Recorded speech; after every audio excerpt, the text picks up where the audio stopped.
بلکہ اپنی تاریخ کے آئینے میں اپنے مستقبل کا تعین کرتی ہیں۔ کراچی پاکستان کا سب سے بڑا اور جدید شہر ہے۔ سیاحوں کی دلچسپی کے لیے اس شہر میں لاتعداد پرکشش مقامات، مقبرے، پارکس، مساجد اور گرجا گھر موجود ہیں۔ کراچی، جسے شہر قائد کے نام سے بھی جانا جاتا ہے، اس میں موجود پاکستان کا قومی میوزیم سیاحوں اور محققین کے لیے خاص اہمیت کا حامل اس لیے بھی ہے کہ اس میں زمانہ قبل مسیح سے لے کر آج تک کی باقیات اور نوادرات کو تاریخ سے دلچسپی رکھنے والوں کے لیے بڑی محنت سے محفوظ کیا گیا ہے۔ پاکستان نیشنل میوزیم کراچی روایات، معاشرت، تہذیب و تمدن، رجحانات، طرز بود و باش اور ثقافتوں کا آئینہ دار ہے۔ اس میوزیم میں تقریباً 1.5 لاکھ سے زائد انتہائی اہم نوعیت کے نوادرات محفوظ ہیں۔ تقسیم ہند کے بعد 17 اپریل 1950 میں وکٹوریہ میوزیم کی جگہ فریئر ہال میں قومی میوزیم قائم کیا گیا، لیکن ایک قومی سطح کے عجائب گھر کی اہمیت اور ضرورت کو مد نظر رکھتے ہوئے اس کی ایکسپینشن اور ترقی کے لیے غور و فکر شروع ہو گیا۔ قیام پاکستان سے پہلے یہ وکٹوریہ البرٹ میوزیم کے نام سے کراچی میں ایک میوزیم تھا۔ حکومت پاکستان نے 1950 میں دوبارہ اس کو نیشنل میوزیم آف پاکستان کے نام سے شروع کیا اور فریئر ہال میں اس کو قائم کیا گیا تھا۔ فریئر ہال وقت کے ساتھ ساتھ چھوٹا پڑ گیا کیونکہ اس میں گیلریاں کم تھی، جگہ کم تھی۔ یہ گورنمنٹ آف پاکستان نے ایکوائر کر لیا تھا یہاں کے سٹی گورنمنٹ سے یا KMC کے اس زمانے کے، اور یہاں پہ یہ بلڈنگ جو ہے یہ باقاعدہ ایک اٹالین آرکیٹیکٹ تھا، اس کی نگرانی میں یہ بلڈنگ قائم ہوئی، اور 1971 فروری میں یہاں پر اس میوزیم کو شفٹ کیا گیا اور اس کا افتتاح ہوا، اور اس کا افتتاح بھی اس وقت کے جو صدر محمد یحییٰ خان تھے مرحوم، انہوں نے اس کا افتتاح کیا۔ 1970 میں کراچی کی معروف شاہراہ ضیاء الدین احمد روڈ پر واقع تاریخی بنس گارڈن میں قومی عجائب گھر کو قائم کر دیا گیا۔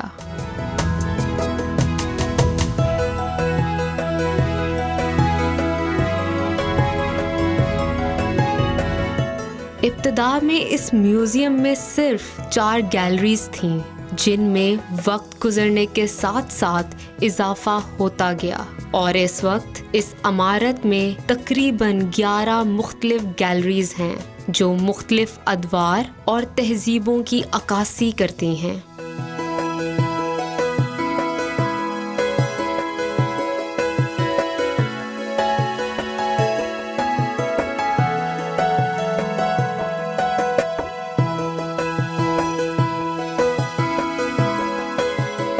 وسیع و عریض میدان سے ملحقہ میوزیم کی بیرونی عمارت انتہائی دیدہ زیب اور پرکشش ہے، جبکہ لان میں موجود تاریخی مجسمے تاریخ کے متعلق تحقیق کرنے والوں کو اس میوزیم کی اہمیت و افادیت سے روشناس کرواتے ہیں۔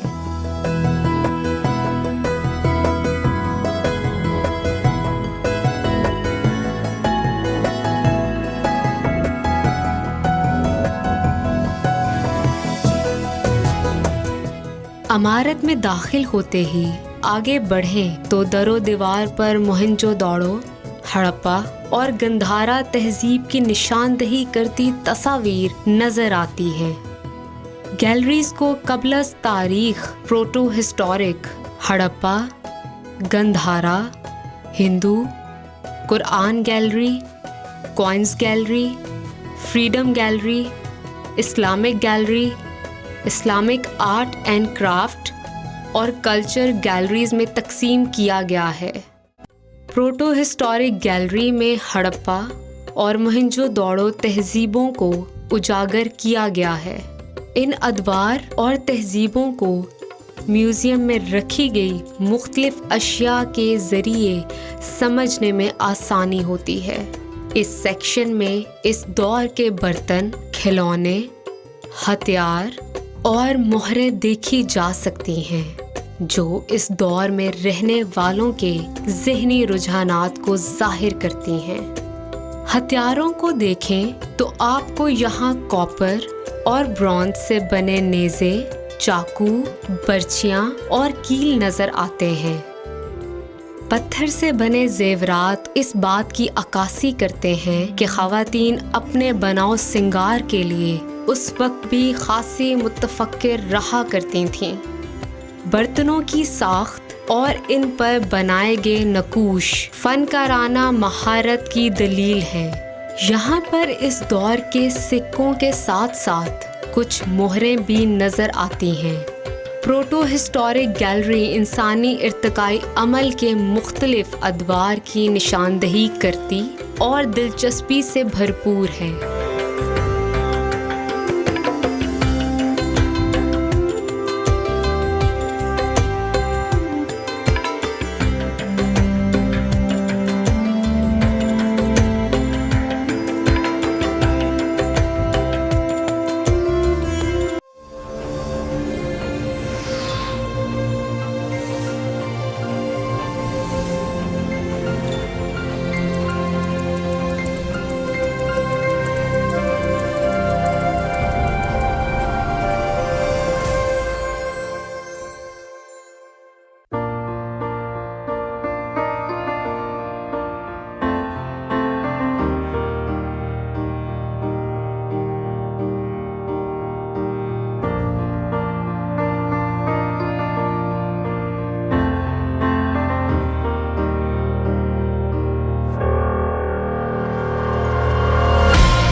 اس سے آگے بڑھیں تو مجسموں اور مورتیوں کی بہت بڑی تعداد آپ کی توجہ اپنی جانب مبذول کرواتی ہے۔ یہ گندھارا گیلری ہے۔ گندھارا تہذیب کے خد و خال کو نمایاں کرتی یہ گیلری 3 صدی میں بنائی گئی مورتیوں اور مجسموں سے مزین کی گئی ہے۔ تاریخ میں افغانستان سے لے کے ہندوستان تک اگر کسی ایک شہنشاہ کی حکومت تھی تو چندر گپت موریہ تھا، لیکن جب اس کا پوتا اشوک بدھزم میں کنورٹ ہوا تو اس کی رائل پیٹرنیج کی وجہ سے بدھزم میں پورے خطے میں اتنا تیزی سے پھیلا، کیونکہ بدھزم میں بہت پیسفل لائف سٹائل ہے، اس میں جنگ و جدل سے منع کیا گیا ہے. تو کشاند آ گئے یہاں. کشاند سے آنے سے پہلے یا بدھ کے ہاں بدھا کے اسکلپچر یا بت نہیں بنائے جاتے تھے، لیکن جب کشاند آئے انہوں نے اس چیز کو پروموٹ کیا کہ جو بدھا کے پہلے جو سمبولک ڈسکرپشن تھی اس کے مطابق اس کے انسانی شکل میں مجسمے بنائے شروع کیے جائیں. سب سے پہلا جو مجسمہ بنایا گیا اس کے بارے میں کہا جاتا ہے وہ گندھارا میں بنایا گیا تھا، اور گندھارا بیسیکلی پشاور ویلی اور تخت بائی کا علاقہ ہے.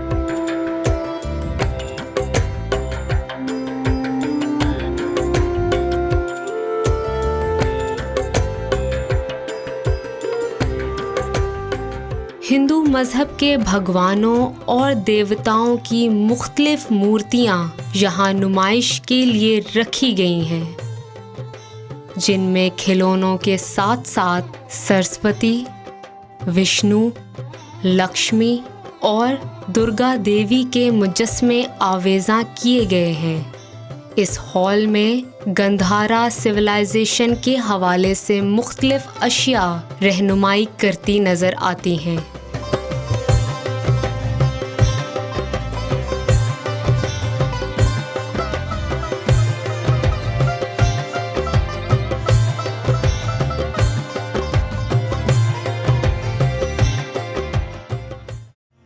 قومی عجائب گھر کی سب سے منفرد قرآن گیلری ہے، جس میں تقریباً 300 کے قریب قرآن پاک کے مختلف ادوار کے انتہائی قیمتی نمونے محفوظ کیے گئے ہیں.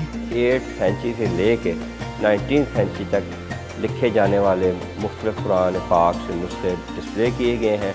52 مخطوطے مختلف رسم الخط میں ہاتھ سے لکھے گئے انتہائی دلکشی اور مہارت کے حامل ہیں.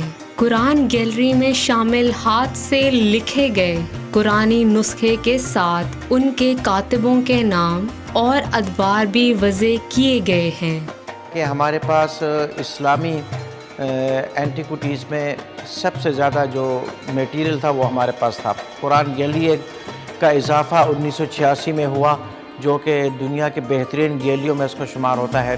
اسلامی فن خطاطی و کتابت کی یاد دلاتی یہ قرآن گیلری سیاحوں کی خصوصی توجہ کی حامل ہے، جس میں تاریخی نوعیت کے مختلف نسخے نمائش کے لیے رکھے گئے ہیں.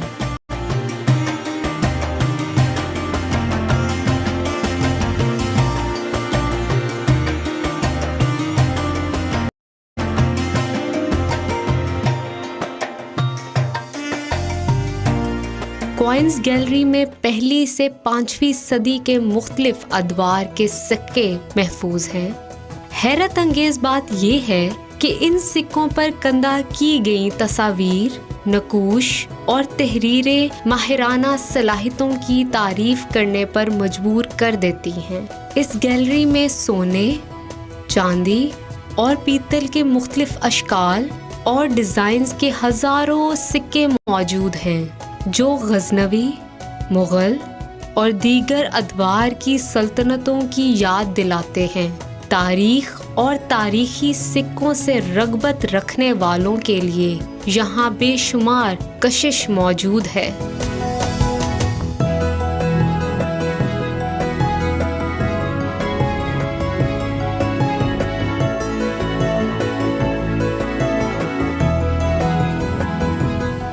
کلچرل گیلری میں چاروں پاکستانی صوبوں کی ثقافت، رہن سہن، روایات اور طور طریقے کے ساتھ ساتھ علاقائی ملبوسات کے ذریعے ترجمانی کی گئی ہے. سندھ، بلوچستان، پنجاب اور خیبر پختونخوا کارنرز میں ان صوبوں کے کلچر کو ظاہر کیا گیا ہے. جس میں ہم نے کلاش سے لے کر بلوچستان، سندھ، پنجاب، کے پی کے خیبر پختونخوا کی ثقافت کی نمائندگی کی ہے.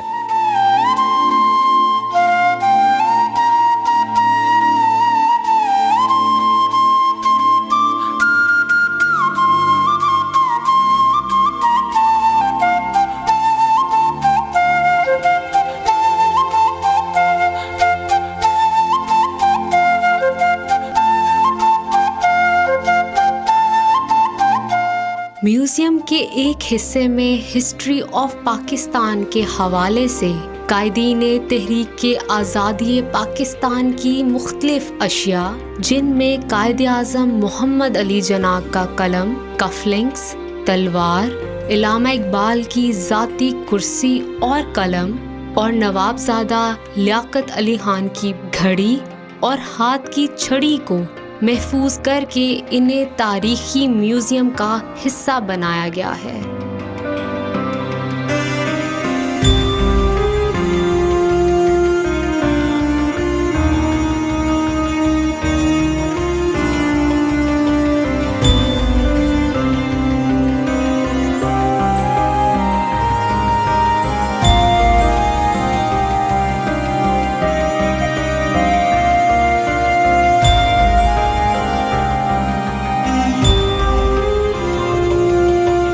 پاکستان نیشنل میوزیم مسلمانوں اور بر صغیر کی عظمت رفتہ اور تہذیب کا آئینہ دار ایک تاریخی میوزیم ہے، جس میں رکھے گئے نوادرات اور تاریخی اشیاء تاریخ کے طالب علموں اور تحقیق سے منسلک افراد کے لیے کسی نعمت سے کم نہیں۔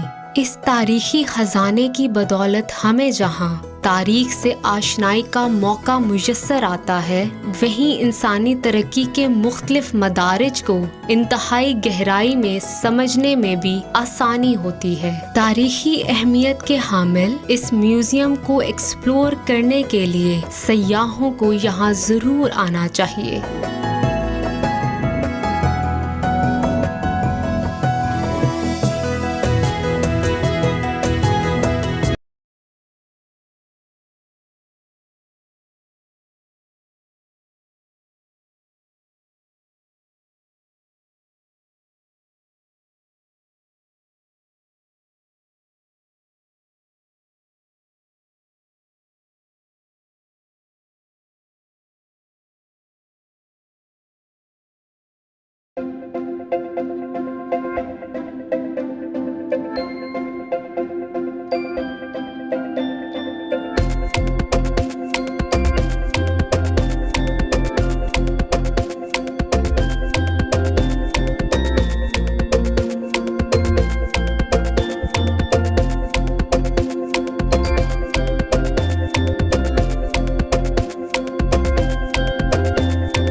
سنگلاخ اور خشک پہاڑوں پر مشتمل پاکستان کے صوبہ بلوچستان کی سرزمین اپنے سینے میں قدرتی وسائل کے خزانے چھپائے ہوئے ہیں۔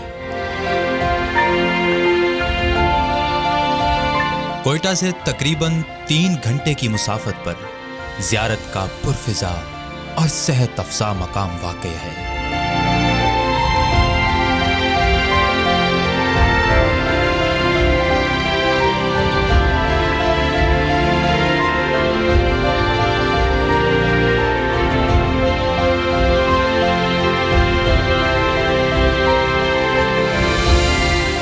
زیارت کا نام بابا قوم قائد اعظم محمد علی جناح کے ساتھ ایسے جڑا ہے کہ اسے سنتے ہی ذہن میں قائد اعظم کا سراپا لہرانے لگتا ہے، مگر کم ہی لوگوں کو معلوم ہے کہ اس سرسبز وادی کا نام زیارت وہاں پر موجود ایک بزرگ خرواری بابا کے مزار کی وجہ سے رکھا گیا تھا۔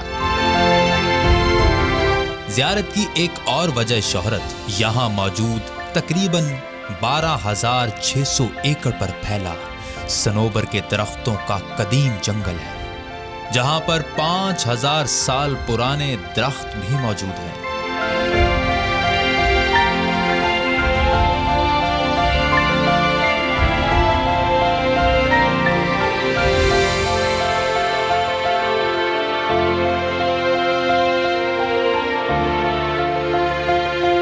کوئٹہ سے تقریباً 130 کلومیٹر کے فاصلے پر واقع زیارت کا صحت بخش اور شفاف ماحول دراصل سطح سمندر سے 2,449 فٹ بلندی کے علاوہ ان جنگلات کا بھی مرہون منت ہے۔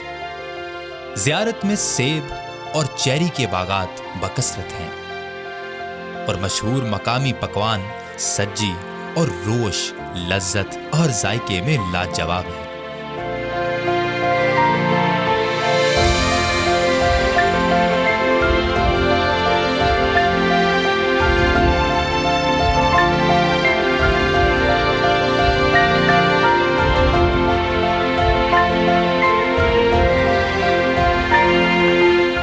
زیارت کے قریب آتے جائیں تو ٹھنڈی ہوائیں استقبال کرتی ہیں، اسی لیے مقامی لوگ اسے ٹھنڈا زیارت کے نام سے بھی پکارتے ہیں۔ تقریباً 200 کلومیٹر طویل وادی زیارت کا فضا سے نظارہ کریں تو یہ ایک کمان کی صورت نظر آتی ہے۔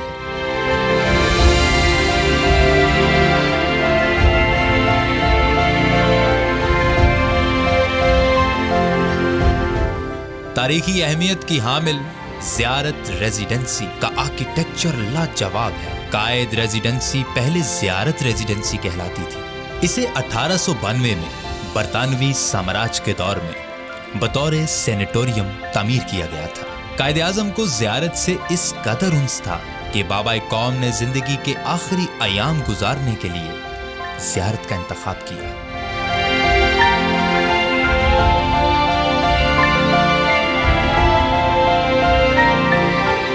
بعد ازاں زیارت کو قومی یادگار اور تاریخی ورثہ قرار دے کر محفوظ کر دیا گیا۔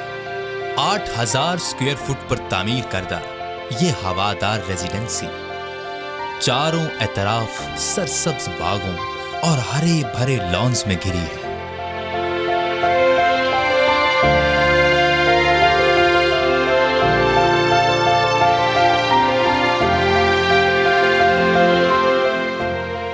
کمروں پر مشتمل ریزیڈنسی میں بالائی منزل پر جانے کے لیے لکڑی کی سیڑھیاں بنائی گئی ہیں۔ قائد کی خوابگاہ بالائی منزل پر ہے۔ ملحقہ کمرے میں قائد کی اسٹاف نرس اور سامنے والے کمرے میں محترمہ فاطمہ جناح رہائش پذیر تھی، جہاں ان کی ذاتی اشیاء اسی ترتیب سے رکھی ہوئی ہیں کہ جیسے انہوں نے خود رکھی ہوئی تھی۔ قائد کے ذاتی اسسٹنٹ اور معالج ڈاکٹر الہی بخش کے کمرے نچلی منزل میں تھے۔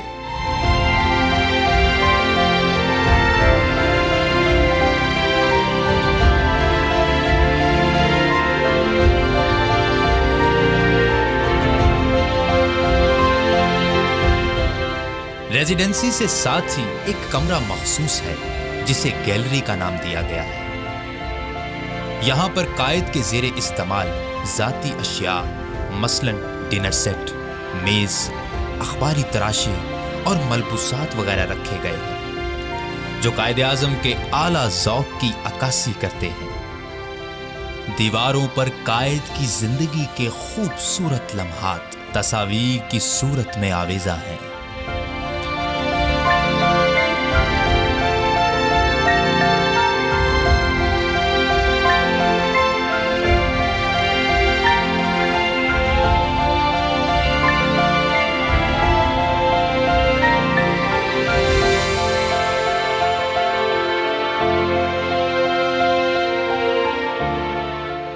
قائد کے کمرے میں داخل ہوں تو دھڑکن تیز ہو جاتی ہے، ذہن میں قائد کا جیتا جاگتا پروقار تصور ابھرتا ہے، دل تعظیم کے جذبات سے لبریز ہو جاتا ہے، جبکہ آنکھیں احترام اور تشکر کے جذبات سے چھلکنے لگتی ہیں کہ نہ جانے ہم اپنے عظیم قائد کے احسانوں کا حق ادا کرنے میں کب کامیاب ہوں گے۔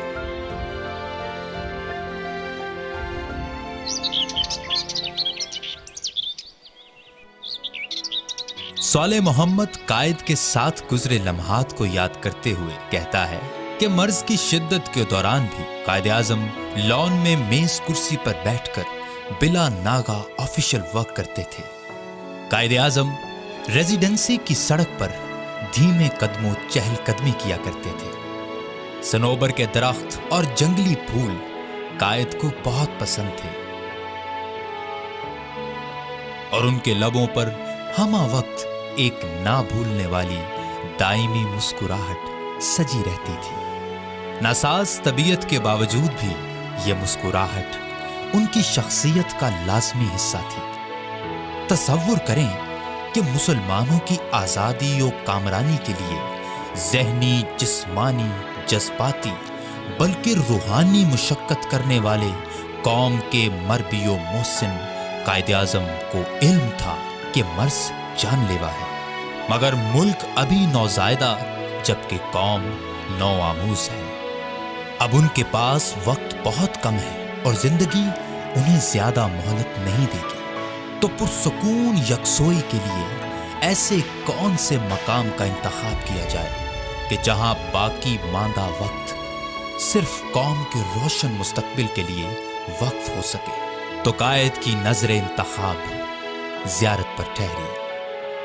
یہ ہے قائد کی زیارت کے ساتھ محبت اور جذباتی وابستگی کہ اس جہان فانی سے کوچ کرنے سے قبل انہوں نے اپنے آخری لمحات ملک و قوم کی ترقی و خوشحالی کے نام کرنے کے لیے جس جگہ کا انتخاب کیا وہ زیارت ہے۔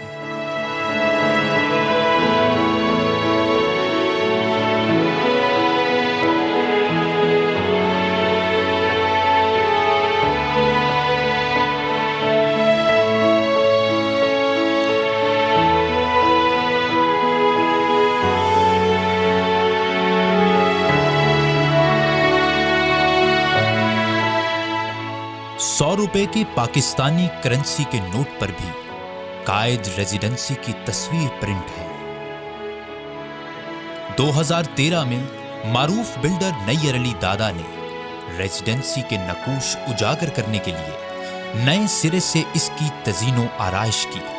مئی تا ستمبر یہاں کا موسم معتدل ہے اور سیاحت کا موزوں ترین وقت بھی یہی ہے، مگر موسم سرما میں تو زیارت کا حسن جادوئی اثرات کا حامل ہے۔ سنو فالنگ کے بعد صنوبر کے درختوں، پہاڑوں اور چوٹیوں پر چادر کی طرح لپٹی برف جب سورج کی شعاؤں میں چمکتی ہے تو دیکھنے والا مسحور و مبہوت رہ جاتا ہے۔ یوں محسوس ہوتا ہے کہ کسی نے فسوں پھونک دیا ہو۔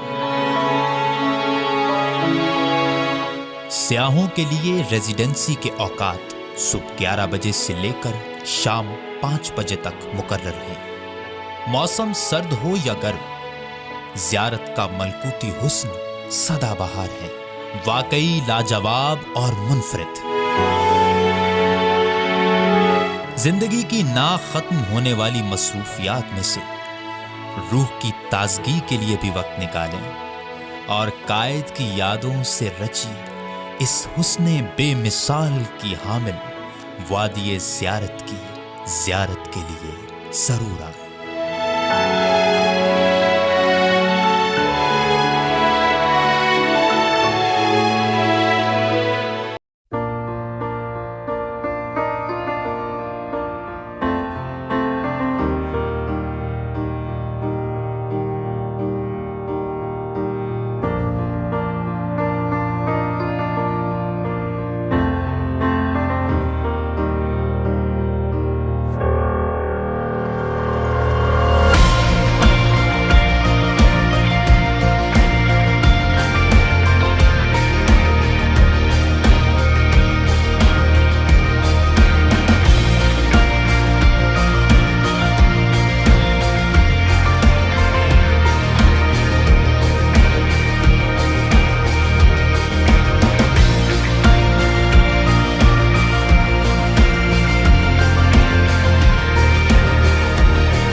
جسٹ امیجن اگر ہماری زندگی سے رنگ نکل جائیں تو کیسا لگے؟ دکھنے والا ہر منظر، ہر چیز رنگوں پر مشتمل ہے۔ رنگ ہماری زندگیوں کا انتہائی دیدہ زیب حصہ ہے۔ ہماری جو بزنس لائن ہے اس میں جو ملٹی نیشنلز ہیں وہ دے اسٹینڈ نمبر 2 اور نمبر 3، اور الحمدللہ اللہ تعالیٰ نے ہمیں پہلی پوزیشن دی ہے پاکستان میں کہ we are the largest producer of the colourants for the non textile industry, جس میں آپ کے پلاسٹک آتے ہیں، آٹوموٹیوز آتے ہیں، آپ کے شو ہے، آپ کے لیدر ہے، آرٹیفیشیل لیدر ہے، there many other application.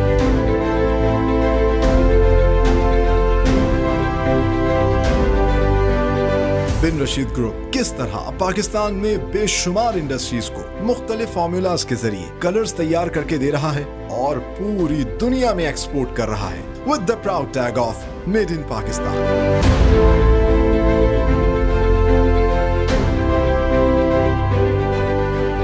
In products کو دیکھ کے بلا شبہ ہم سب لوگوں کو فخر ہوتا ہے، ہونا بھی چاہیے۔ اس لیے تو میں کہتا ہوں be Pakistani, buy Pakistani products and sell Pakistani products.